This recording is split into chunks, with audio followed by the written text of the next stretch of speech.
Welcome to The 30 Talk. Gue Raras dan gue Tera. Jadi ini adalah YouTube podcast episode pertama kita berdua. Setelah kurang lebih 2 tahunan lah kita udah planningin untuk punya 2019 ya? 2019 atau 2018? 2019 ya? BCP kalau gue bilangnya. Apa? Before COVID Pandemic Era. Prihatin juga kita ya sama semua orang yang kena dampak pandemik, baik secara materi, finansial maupun secara psikis mental ya. Tapi Ras, di luar ya berita-berita duka dan semua keprihatinan yang ada, sebenarnya ada blessing in disguise kalau gue bilangnya ya. Kita jadi bisa filtering apa yang menjadi esensial buat kita. Lebih memprioritaskan hal-hal yang lebih esensial. Salah satunya ya pertemanan, keluarga gitu kan, dan hobi. Makanya akhirnya kita bisa bikin ini nih. Obrolannya udah mulai intens dan akhirnya kita wujudin. Ya, karena kita ngapain ya ngobrol berdua mulu gitu ya, hampir semalaman gitu. Dan juga kita menemukan siapa sih sebenarnya support system kita. Ya kalau gue ada support systemnya lo, dan ini juga bisa terjadi karena ada Kiki sih, soundman kita di belakang, di samping kita. Tinkernya juga, tinker behind kita akhirnya ngewujudin semua ini gitu. Tadi dulu, sebelum kita ngomong panjang lebar, ini yang nonton belum tahu ini siapa yang ngomong berdua di sini. Kita berkenalan dulu. Boleh. Boleh gue dulu? Boleh ya. Gue Tera Zain. Jadi usia gue memang sudah 30-an. Agak panjang Han ya. Udah melewati pertengahan 30-an. Dan aktivitas gue sekarang bisa dibilang banyak. Tapi yang lagi gue senangin adalah Ras, gue lagi seneng bikin konten YouTube musik. Ada channelnya Tera Zain Music. Nanti gue tulis di sini. Kalau lo gimana Ras? Kalau gue Raras, kesehariannya bekerja karyawati biasa. Terutama di bidang edukasi kalau gue. Oke, usianya Bu? Usia gue baru saja menginjak usia 30 di tahun ini. Gimana rasanya? Merasa ada yang belum dicapai nggak? Gitu kan? Apa? Gue sudah merasa 90% dari apa yang gue cita-citakan sebelum 30 udah mulai gue petik nih. Ini sering banget sih gue denger sih dari teman-teman gue yang kayak bilang, apa yang lo mau capai sebelum usia 30? Nulis apa ya, to do list or wish list gitu ya. Apa sih kalau namanya, bucket list ya, kayak di film. Bucket list sebelum usia 30. Tapi gue juga suka merasa bahwa gue belum nyampe. Tapi sebenarnya kalau kita ngomong pencapaian itu ada banyak banget sih yang sudah kita capai. Betul. Ya gak sih? Kadang kita nggak bisa ngelihat sendiri, harus orang lain yang lihat. Memang pencapaian gitu. Sebenarnya buat lo apa sih? Karir, uang, duit, cuan. Pencapaian buat gue adalah semua yang gue planningin itu berjalan, buat gue itu pencapaian. Tapi nggak semuanya soal materi. Bisa jadi kayak kesehatan itu pencapaian buat gue. Kayak contohnya nih, gue sekarang udah lebih better punya lifestyle. Misalnya berolahraga, gue lagi seneng banget, hampir setiap hari gue bersepeda. Dan gue punya target, misalnya sekali bersepeda gue harus 20 km. Nah ketika itu bisa gue capai konsisten, gue bisa sebut itu pencapaian. Oh iya. Karir bisa, iya. Orang pencapaian beda-beda. Ada yang prioritasin karir, ada yang prioritasin keluarga, macam-macam. Gitu. Oke. Kalau pencapaian secara mental, gue tadi tiba-tiba langsung keinget aja. Buat gue mungkin pencapaian gue lebih ke agak mentally ya. Jadi mengenal diri sendiri itu buat gue pencapaian sih. Betul. Terus apa ya? Memilih teman gitu, itu juga pencapaian sih. Memilih siapa yang ada di circle terdekat kita gitu ya. Termasuk memilih pasangan. Oh iya dong. Waduh. Itu penting. Tapi kalau ngomong pasangan tuh kayaknya kayak relationship. Relationship tuh hal yang paling banyak diobrolin di usia 30-an karena kondisinya macam-macam. Peer pressure. Ada juga yang begitu. Peer pressure, social pressure, family pressure, self pressure. Bisa. Ada yang udah nikah, pacaran, masih jomblo dan lain-lain. Kalau gue sendiri status relationshipnya adalah belum menikah tapi in relationship. Kalau lo Ter? Kalau gue sudah pernah menikah. Sudah pernah menikah. Ya. Sampai situ aja ya. Sudah pernah menikah. Ini kita kayak pengen ngomong nih. Maksudnya gue sendiri pengen tahu kalau ngomongin soal menikah. Tadi pencapaiannya ada orang yang gue udah menikah gitu. Tapi tidak sedikit di circle gue, di orang-orang yang gue kenal di usia 30 juga sudah tidak menikah. Gitu kan. Dan ada juga batal menikah. Ini Kayaknya ini menarik nih. Menarik sih. Menarik banget. Lo sendiri pernah batal menikah nggak sih? Karena kan lo udah menikah nih, tapi lo Yes. pernah nggak batal menikah? Pernah. Gue memang ketika itu menikah usianya, gue nggak tahu ya, menurut anak-anak zaman sekarang mungkin cukup muda kali ya. Gue waktu itu nikah umur 26. Enggak Gitu. juga. Sebelum umur 26, gue pun pernah batal nikah. Ya mungkin persiapannya udah ke arah sana tapi akhirnya nggak jadi gitu loh. Lo sendiri gimana? Persiapan gitu loh. Lo sendiri gimana? Gitu ya. Nah, Gue sendiri ya, kalau gue tadi belum pernah menikah, tapi betul gue pernah di serious relationship yang udah lama gitu, udah bertahun-tahun, kemudian tidak jadi menikah. Tapi banyak juga loh kayaknya yang lain. Aduh, kita mau bahas nggak sih spill the tea nggak sih kalau bahasa anak zaman sekarang? Lo ngerti nggak spill the tea, Bo? yang ngerti lah spill the tea. Tapi ini bukan teh, ini teh leci. Iya, tadi ngomongin batal menikah deh. Kok bisa sih? Sebenarnya kalau dari gue ya, ini gue cerita bukan sotoy-sotoyan. Jadi kita cerita apa yang kita alamin aja ya, supaya apa ya? Iya dong. Kita sharing nih. YouTube channel ini dibikin untuk sharing. YouTube podcast ini dibikin untuk sharing. Jadi ketika itu batal nikah lebih karena dari internal sih. Kita berdua kayaknya belum siap dalam artian pressure-nya nih. Ketika kita tahapnya makin maju, itu pressure-nya makin kencang. Menemukan kok kita berdua seperti tidak ada solusinya ya. Bukannya makin dekat malah makin jauh. Oke. Kita ngerasa gitu. Jadi semakin masalah itu datang, kita berdua jadi nggak bisa ngambil solusi, nggak bisa mutusin yang fair buat berdua, sampai akhirnya ya udah, kayaknya ini nggak bisa diterusin gitu kan. Itu usia berapa sih lo kalau gue boleh tahu?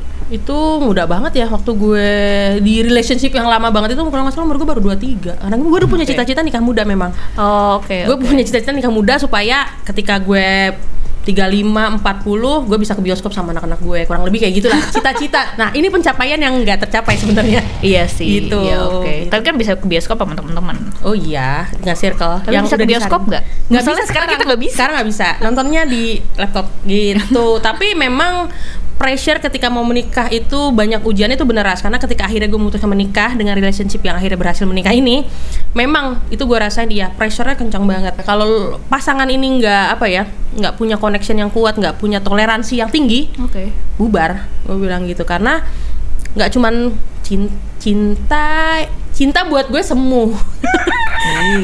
Yang nyata adalah komitmen. Ini gue punya pemikiran, cinta itu semu karena itu perasaan ya, dan itu nggak ada tolak ukurnya. Tapi komitmen buat gue itu yang paling utama. Komitmen dan komunikasi buat gue itu hal yang nyata yang kelihatan gitu. Gitu. Gue juga pernah batal menikah dan surprisingly tuh usianya mirip-mirip nih sama lo nih. Dan benar sih kata lo, banyak banget hambatan ketika sudah mau menikahnya. Waktu itu sih gue untungnya belum sampai kayak tunangan atau lamaran apa-apa. Lo sampai situ nggak sih? Enggak sih, cuman keluarga tuh udah cukup dekat.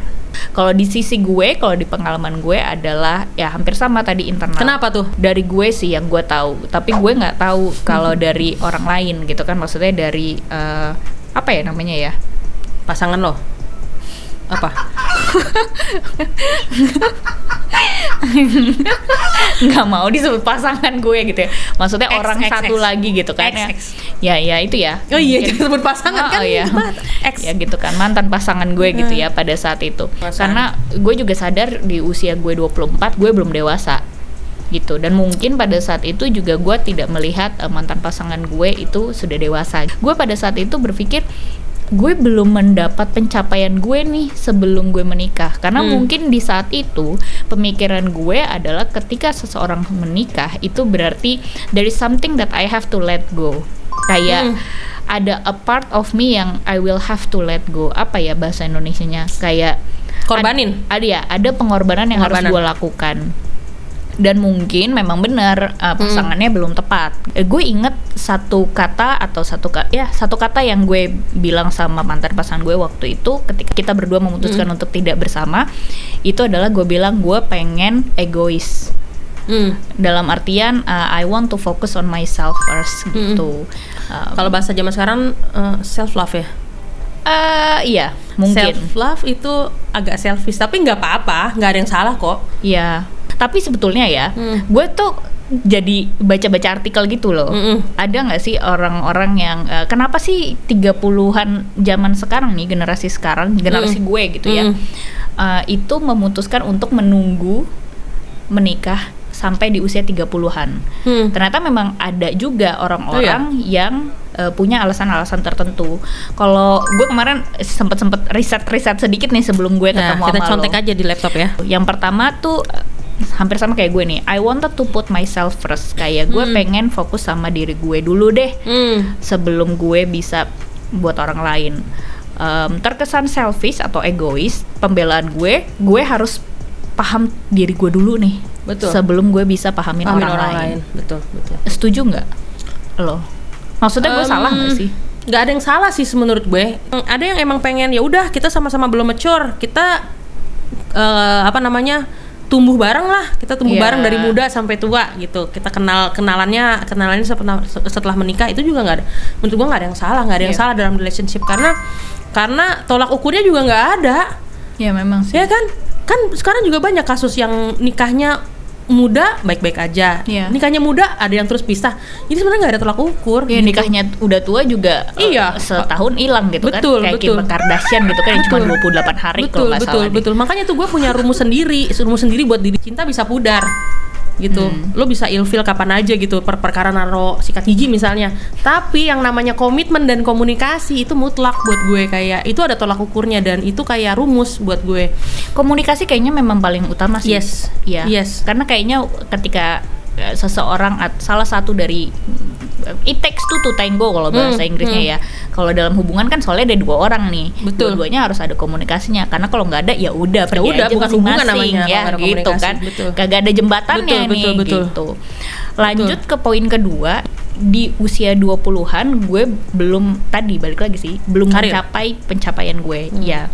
Dan tadi pengorbanan itu, dan ternyata di artikel ini yang gue dapat dari brights.com itu mereka juga bilang I wanted to be independent in my 20s. Berarti lebih ke pencapaian karir ya, secara karir dan finansial gue rasa ya. Karena tidak sedikit yang harus mengurus orang tua atau sandwich keluarga. generation. Oh, itu bahasanya yang zaman sekarang ya. Gue sering banget tuh denger sandwich generation. Itu maksudnya gimana sih? Jadi ya lo ada di tengah-tengah, lo mau naik tapi lo ada yang harus lo take care gitu loh, keluarga. Rotinya gitu ya. Rotinya kayak di tengah gitu ya, di dalam dia ininya dagingnya kejepit gitu, gimana sih lo maju kena mundur kena gitu loh.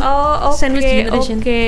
Ya itu sih punya banyak tanggung jawab yang lain ya, secara finansial paling utamanya. But let's be real gitu loh. Memang itu yang terjadi. Dan mau menyalahkan siapa gitu? Tidak ada sih. Itu tergantung target kita sendiri. Ketika orang berpikir soal pencapaian karir dan finansial, menurut gua ada unsur social pressure nggak sih? Yes. Kayak mungkin karena ada orang juga yang berhasil ngelewatin, gue nggak fokusin ke finansial, akhirnya gue memutuskan untuk berkeluarga, berarti kan prioritas mereka keluarga gitu loh. Jadi finansial di nomor sekian kan gitu kan, berarti mereka nggak ada social pressure nih. Inilah nggak enaknya hidup di ibu kota.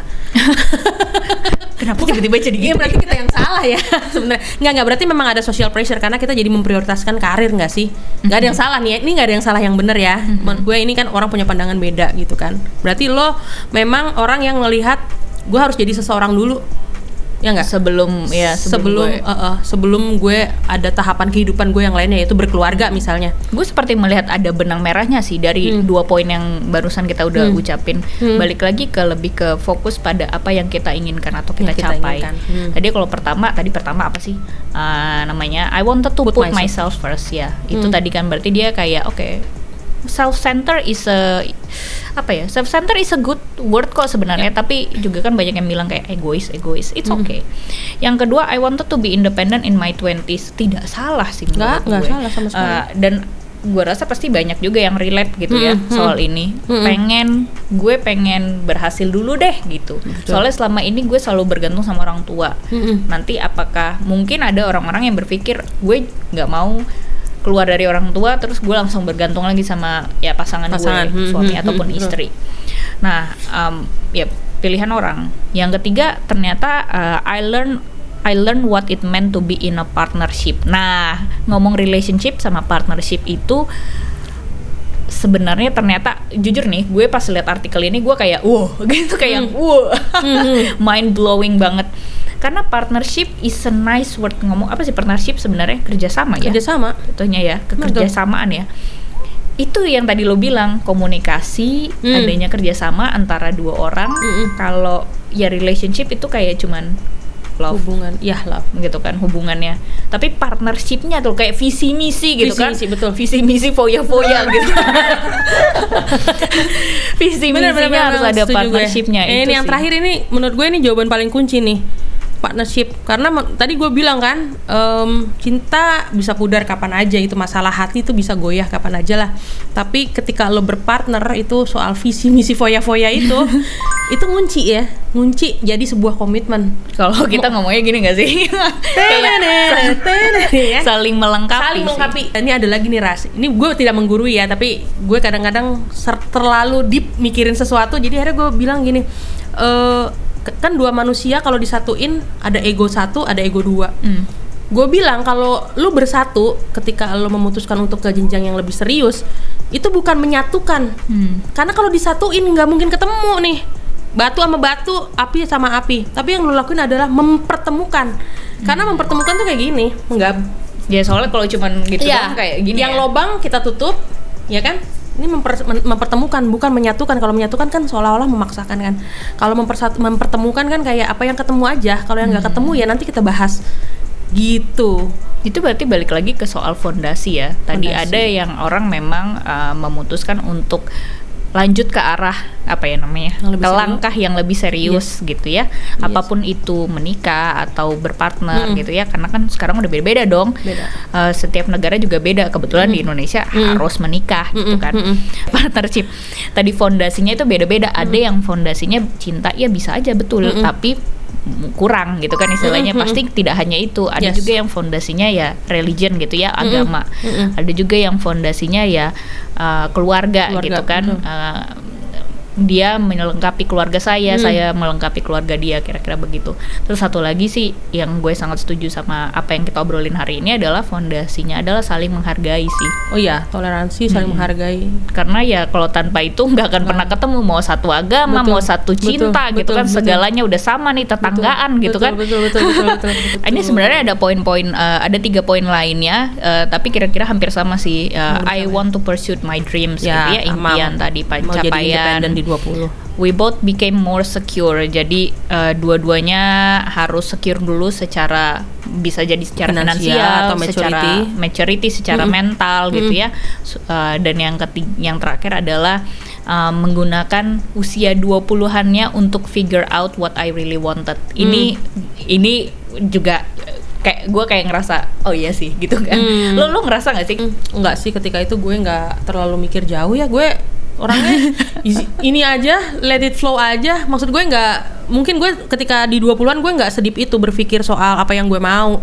Karena ya udah, gue sibuk untuk kerja ya, karir cukup ambisius. Terus ya gue ada relationship yang gue bina. Ketika itu memang kan gue bilang gue nikah di usia muda, usia 26, yang relationshipnya gue udah bangun dari sekitar usia 20-an. Jadi gue fokus ke dua hal itu. Ketika itu gue udah berkarir, oh gue seperti ini berarti karir gue ke depan, nanti tinggal gue maintain aja, harus naik terus gitu aja sih. Kalau gue malah justru sangat relate sih di sini. Iya, karena di sini ada testimoni dari seseorang gitu ya bernama Karina, yang dia baru married di Karina. usia 30. Kayaknya ini orang luar negeri sih, bukan orang Indonesia gitu ya, bukan plus 62. Dia ngomong soal Mr. Right gitu. Mr. Right ini kan sering banget ya diomong Mr. Right, apa sih Mr. Right bahasa Indonesianya? Si benar. Si Om selalu benar ya, netizen dong. Enggak dong. Ya Mr. Right ya gitu ya. Tapi dia juga sadar bahwa ketika bersama si pasangannya dia itu ternyata dia cuman Mr. Right for now. Gitu. Jadi istilahnya masih buat bermain-main, nggak juga ngomong main-main sih ya sebenarnya. Tapi belum sampai ke yang sedip itu kali. Itu sih. Ini mungkin ada yang relate juga soal ini. paling tidak you have to meet the Mr. Wrong gitu ya. Yes. sebelum lo tahu apa yang lo pengen kan. Kalau ini gue inget nih, ini ada cerita lucu ya soal bokap gue. Nyokap gue pernah cerita soalnya sama gue, Kater. Si papap itu ya dulu tuh banyak banget pacarnya kesana kemari, tapi dia kalau curhat selalu sama mami gitu kan. Terus udah gitu mami tanya tuh, kenapa sih kamu kamu gonta-ganti pacar mulu, tapi kamu terus cerita sama aku. Terus bokap gue ngomongnya kayak gini, apa sih, gue jadi lupa. Mendingan bandel sekarang daripada bandel nanti. Bukan.